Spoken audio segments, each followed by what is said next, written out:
Good morning, Flagler County. I'm Rich Carroll. You're listening to Flagler's Morning News on Tuesday, August 17th, and this local news is a service of Flagler County's Toyota dealer, Beaver Toyota, here to wow you. Flagler County commissioners agree to lower the property tax ever so slightly, agreeing to drop it by 1/10 of a mil. Amy Cherry has the story. While not a tax cut, the average homeowner will save about $16 on whatever increase lies ahead since property values rose. County Commissioner Dave Sullivan insists if they didn't lower the rate now, they might never do so. We just had a 9.2% increase in property evaluations.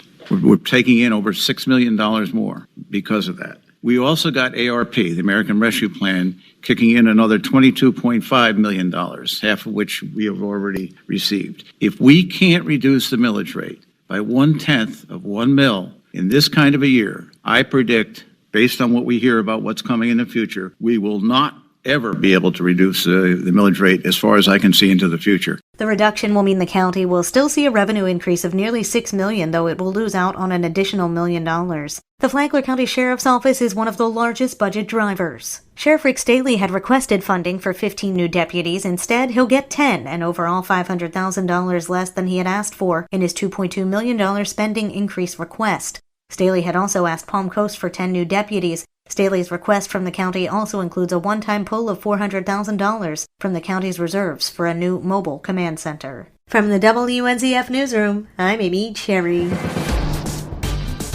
One Flagler County commissioner announces plans to seek re-election. John Arking reports. Flagler County Commissioner Greg Hansen of Palm Coast says he'll ask voters next year to give him another term. Hansen was originally appointed back in 2017 to fill the vacancy created by the death of Frank Meeker and was then elected to his own 2-year term after that. Hansen tells WNZF that he hopes to be able to continue the efforts he's already begun, especially when it comes to beach issues. We in the county have accomplished so many great things, and I want to keep that going. In particular, I want to resolve our beach problem. I want to get the dunes fixed and repair our beach so it'll last for generations to come. I think everybody has heard enough. I want to turn it from a designated recreational beach to a flood control and wildlife management facility. And if we can do that, we'll all have all 18 miles of our beach protected. Hansen, a retired U.S. Navy captain, was unambiguous about his desire to stay on the commission. I've enjoyed it immensely, and that's why I'm running. I want to keep the job. I love it. I actually love the job. From the WNZF Newsroom, I'm John Arking.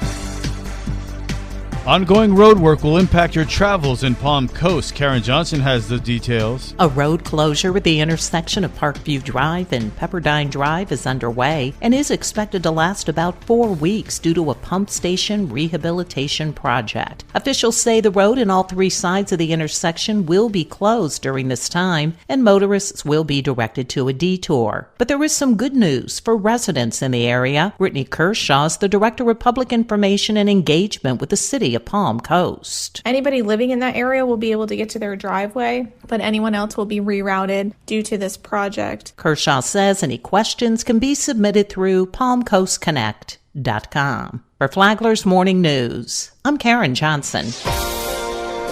Flagler County commissioners are taking on roles in state and national committees. Commission Vice Chair Joe Mullins will serve on 3 committees, including the Florida Association of Counties Federal Policy Committee. That focuses on anything that the state entirely needs from the federal government, and we have seen so many things go back and forth with the federal government, getting some of that money, getting some of the policy made easier, so we're pro-business in the state of Florida. He's also on the Agricultural and Rural Affairs Policy Committee, which is near and dear to his heart. It focuses heavily on my district, the western part. It focuses on broadband grants and funding, different infrastructure funding and roads to be able to improve them, which is something we need to focus on the west side. Really all of Flagler. It's our number 2 economic driver in the county and in the state as well. Additionally, he's serving on the National Association of Counties Community Economic and Workforce Development Steering Committee. And he's not alone in his service. Commission Chair Donald O'Brien will serve on the Finance, Tax, and Administration Committee and the Finance Administration Committee with the Florida Association of Counties. Commissioner Andy Dance will serve on the Florida Association of Counties Water and Environmental Sustainability Policy Committee. Mullins calls all of this work vital. Before, commissioners just kind of stayed local. They focused on local. They tried to solve a lot of their problems locally and using local money. Serving on these state and national committees helps us get relationships and make policy that impacts many counties and all over the state. How does 911 work in Flagler County? Flagler County Sheriff's Office Director of Communications Christina Mortimer said everything you need is on one phone number. Whether you need police, fire, or law enforcement, you only have to call 911. We don't have to transfer you anywhere. All of our dispatchers are trained to handle all fire, EMS, and law enforcement calls. Mortimer said it's not that way in larger counties. She said that calls to 911 are often transferred to get a person to the right service. The Flagler Voice is on WNZF every Saturday morning at 8:30. You can also catch the podcast on the Flagler radio app. Tomorrow, what's it like to be a 911 dispatcher? From the WNZF newsroom, I'm Deb Albertson. And now you're up to date on Flagler's Morning News. I'm Rich Carroll.